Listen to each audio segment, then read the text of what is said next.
Live from the historic Ham Building in St. Paul, it's the Haberdasher's Couch. I'm Kendrick, inviting you to the show, starring Heimie and Dorset, featuring Todd Walker, also featuring Amy Charlo.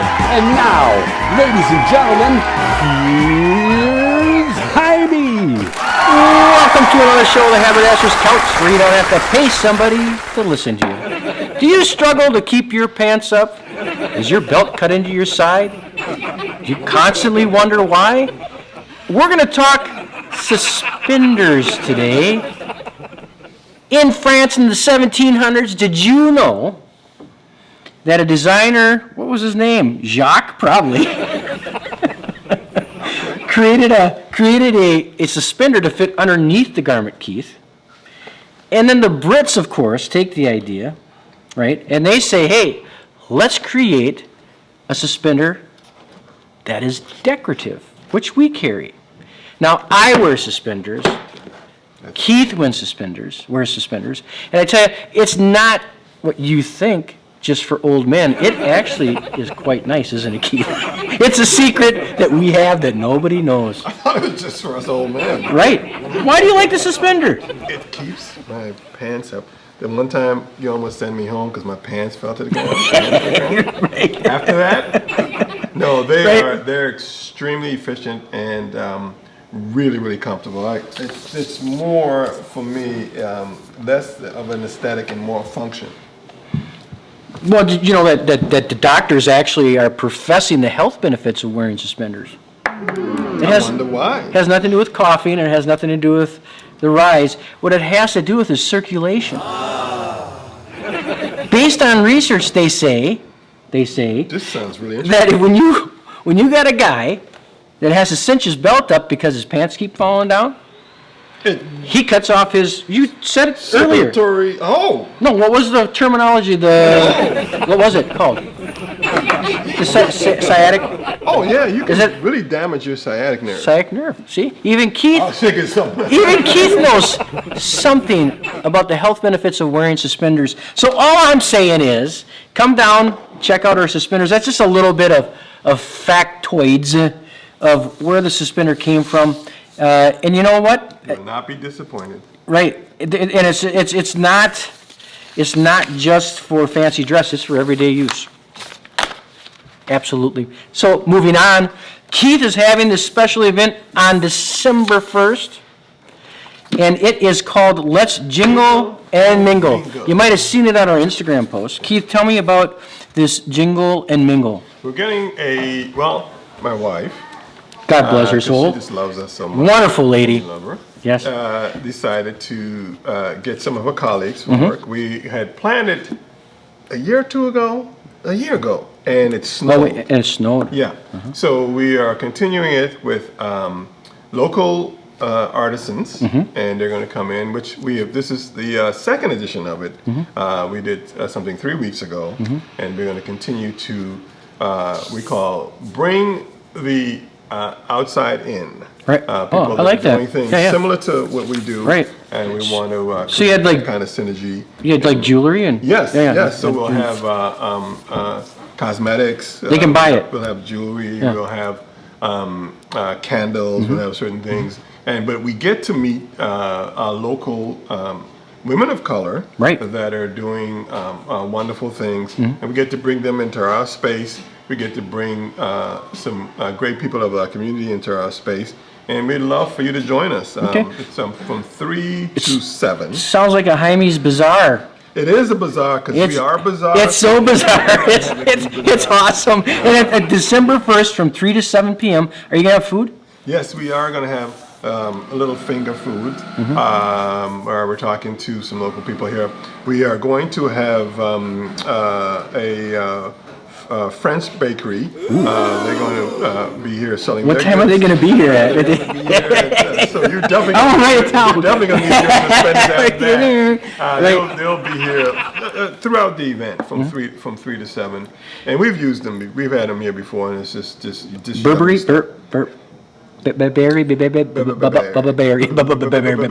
They're awesome. Yeah. French twist. Yes. Fantastic. Boy, You're doing some exciting stuff. Looking forward You to lead it. a good life. And you wear suspenders. Because you're my wife, so I just follow the lead. We learned a little bit about Keith today, that he likes pastries and he wears suspenders. Well, tune in next week. I tell you what, later on, Keith, though, we have Todd Walker here. He's back from Guadalajara. Lucky guy. We'll see you next week. It's Todd About Town, Todd Walker, entertainment, travel, and more. Hey Todd, what's new? Welcome to another show of the Haberdasher's Couch, where you don't have to pay somebody to listen to you. And guess who I got on the show today? Mr. Todd Walker, who's back from Guadalajara, the Pearl of the West. And you stayed at the Velvet Hotel? I did. You definitely were following me there. Yeah, huh? yeah.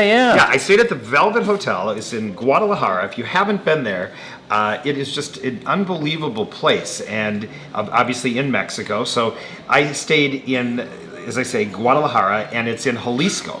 So think of it as Jalisco would be the state of Minnesota, and Guadalajara would be the city of St. Paul. So there's like 5 million people in Guadalajara, and I love going to a place where I leave feeling completely overwhelmed by everything I saw and surprised, because you have these preconceived notions of what a place is going to be like even before you go there, but the beauty, the culture, the food scene was unbeliveable. As you said, I stayed at the Velvet, Velvet, and I just give you a couple of small things that I found so remarkable.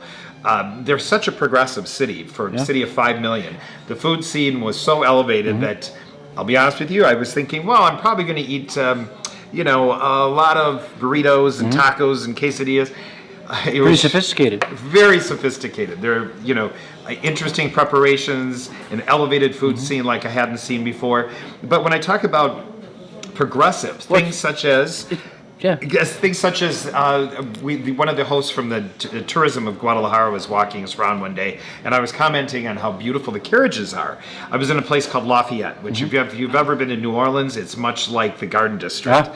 Very, very beautiful. Little shops, little bars, little restaurants, little boutiques, and these carriages that are going up and down the street. And she said, "Do you notice anything missing?"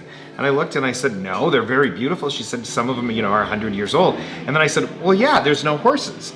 And she said a number of years ago, the city of Guadalajara decided that it was inhumane to have horses pulling the carriages, so they converted them to electric carriages with a driver, and because they just felt it wasn't something they should do. That's something out of Walt Disney. Yeah, I was shocked. But I mean, for this place to be it's what, the Mexican Silicon Valley. Yeah.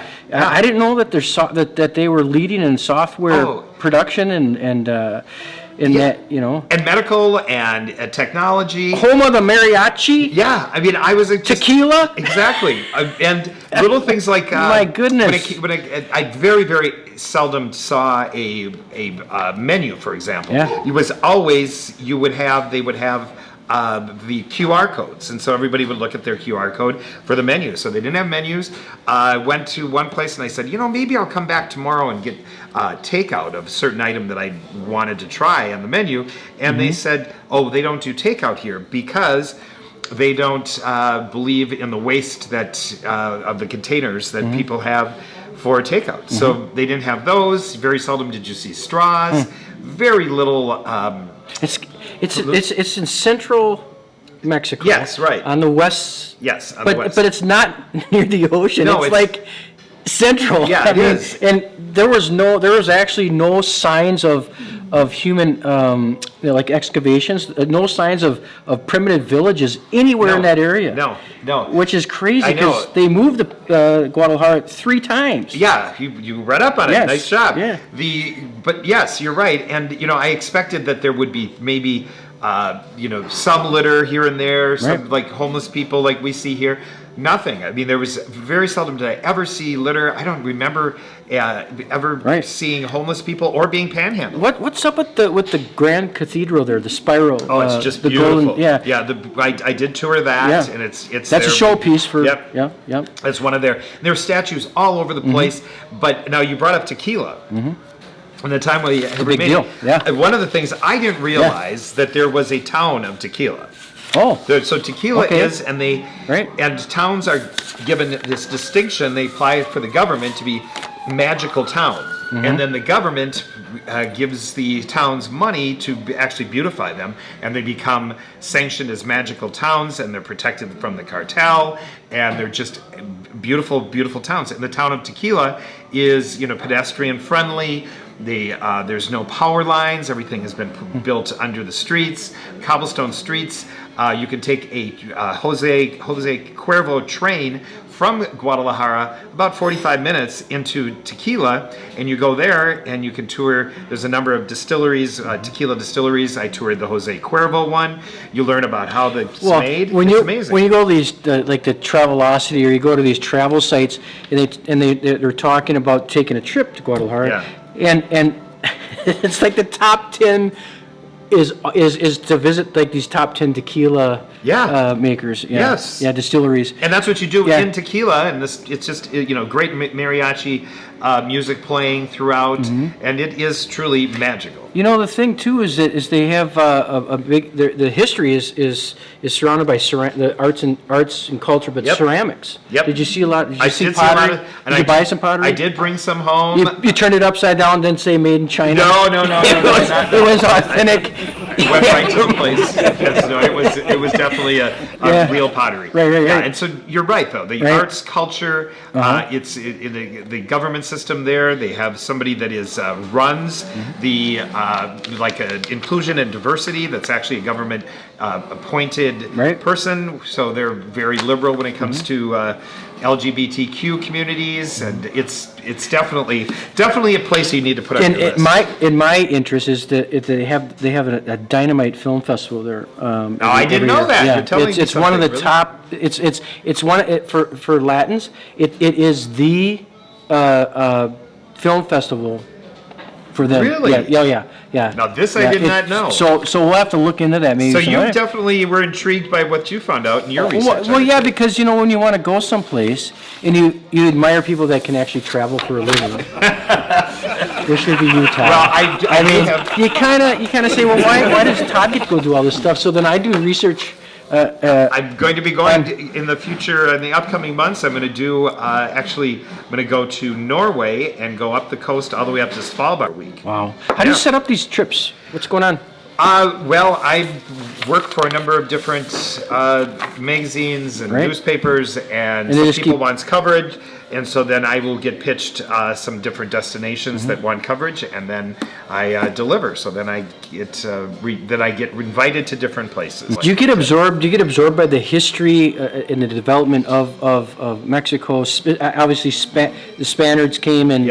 1532 or whatever. 1500s. Yeah, 1500s. Yeah, and a lot of history there. Oh yeah, and the people from the tourism will educate you early on, so you kind of aren't such a so you're not ignorant on the culture of Mexico and the background and the history. So yeah, it's definitely a place to put on your list. So what are we doing next week? Well, there's some great things coming up here. Obviously, we're in the midst of the holiday season, so I'm going to be sharing some different things that are going on throughout the holidays, over Thanksgiving, over Christmas, over, of course, New Year's and Hanukkah. But I will also, I think people want to know what some hot items are that they might want to put on their gift list. So we're going to be doing a little walk around the store. I'll give you my list next time you're here. There you go. We're going to do a walk around the store and talk a little bit of fashion and things that you might want to pick up right here at Heimie's. Well, Todd, I'm glad to have you back again. I always say it, but you're gone all the time. But really appreciate you giving us some insight on Guadalajara and coming in today. Yep, and check out Guadalajara. We'll see you next week.